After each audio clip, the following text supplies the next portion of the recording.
Blue skies means fun days. Helping skydivers with tips and techniques about safety, training and fun jumping from those who know.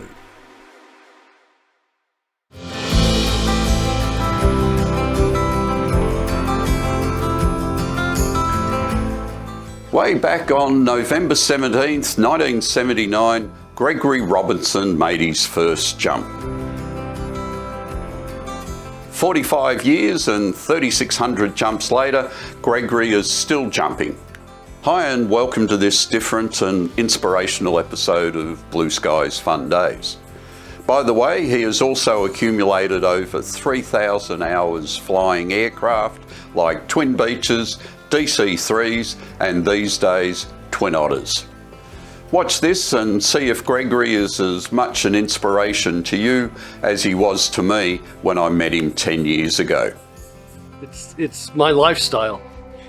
I entered this sport 45 years ago, and it's the thing that's just defined my life for those 45 years.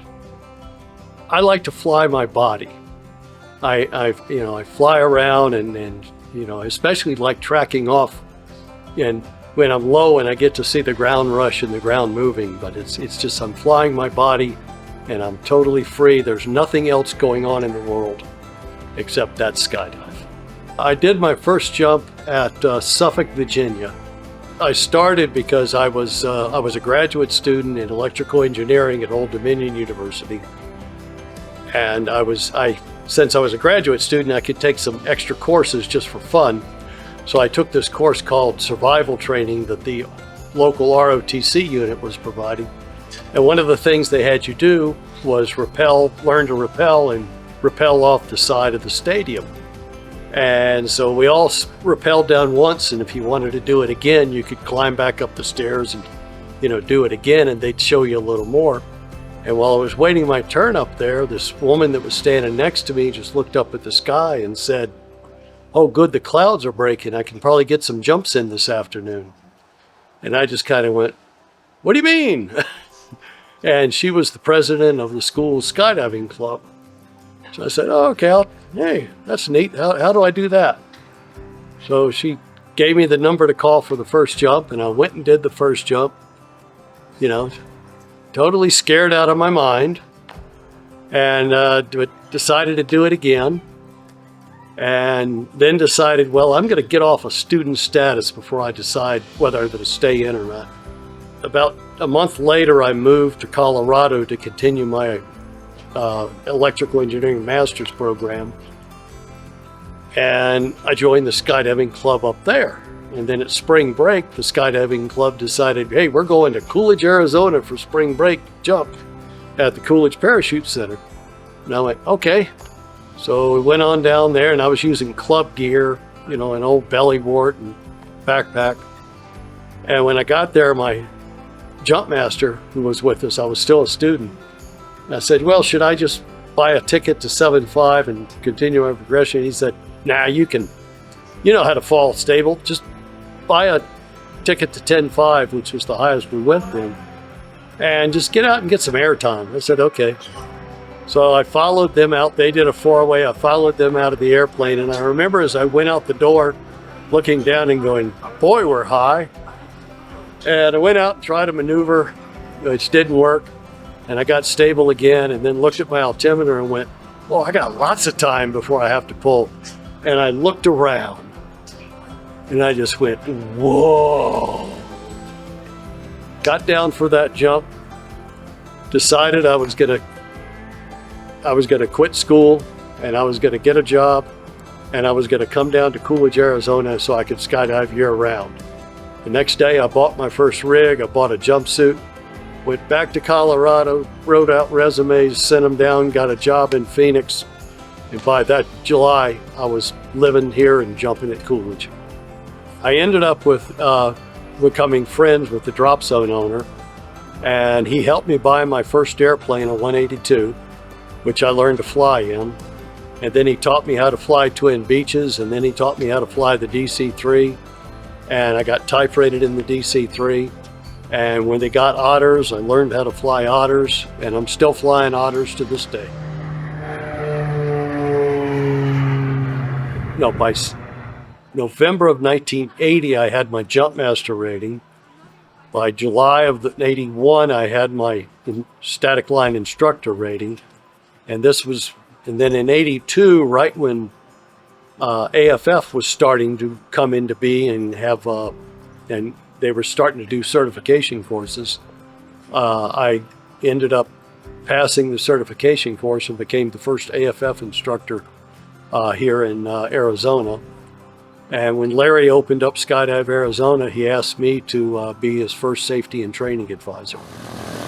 And during this time, when Gregory was the Coolidge S&TA, and before AADs were commonplace, he became an international celebrity and hero. Greg Robertson was one of the load masters that day. I was on the hangar floor, and I watched this lady having trouble packing her rig. And at a boogie, everyone's supposed to know what they're doing. You're not supposed to have untrained students there. So I went up and talked to her and figured out that she was relatively inexperienced, about 50 jumps. And decided, well, I better keep my eye on this one. On her next jump, while observing the novice in freefall, Gregory had to initiate a mid-air rescue after he observed the novice collide with another skydiver while on a 6-way relative work jump.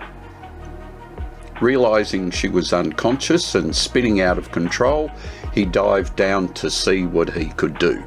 And I decided I've got enough time to do this, but I got to do it now.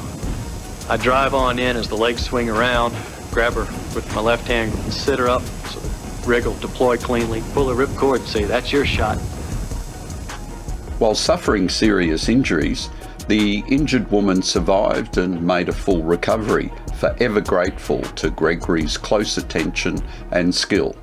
As far as I'm concerned, he did put himself in danger because he was thinking about saving my life rather than pulling his own parachute. If Gregory hadn't been there that day, I would be dead now. I would have bounced. As for Gregory, he made all the national and international news networks. Details are emerging tonight about what must rank as one of the most daring rescues of all time. It happened in the Arizona skies near Phoenix. Now, 45 years on, as Gregory's aviation career continues, he wanted to do something different to celebrate. Stretch our limits and try to do a 19-way round. Well, I've been trying to do something special for every anniversary. I've been organizing a large group, trying to do, and I wanted to do what I call old school formations, diamonds and wedges, which people don't do much anymore, because that's what I really liked in the 80s, doing those. So we kept trying, it just didn't work. So this time I really put some thought into it and picked the people I wanted, arranged to use a Skyvan rather than an Otter, and you know, it worked. We had really good formations. The first one went perfect with the wedge.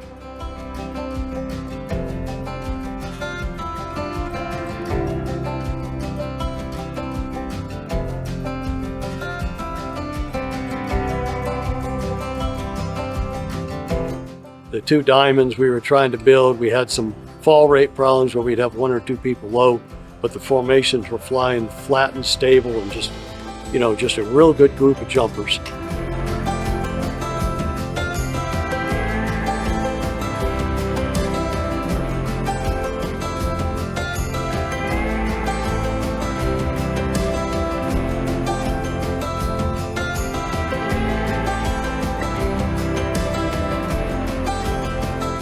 Three jumps complete, what next? Well, I'm drinking with my friends, which I normally don't drink, but I promised them today I would have an adult beverage with them, and we're just going to party and tell stories. We kind of crossed paths because I was foolish and I know. Congratulations for 40 years. 41, so sorry. I got 5 years. I hope you found his story and life adventure inspirational. In the 10 years I've known Gregory, I have come to know him as a good friend, a consistently talented skydiver, a great load organiser and a wonderful conversationalist. Congratulations on 45 years, and may there be many more. See you all next time on Blue Skies Fun Days.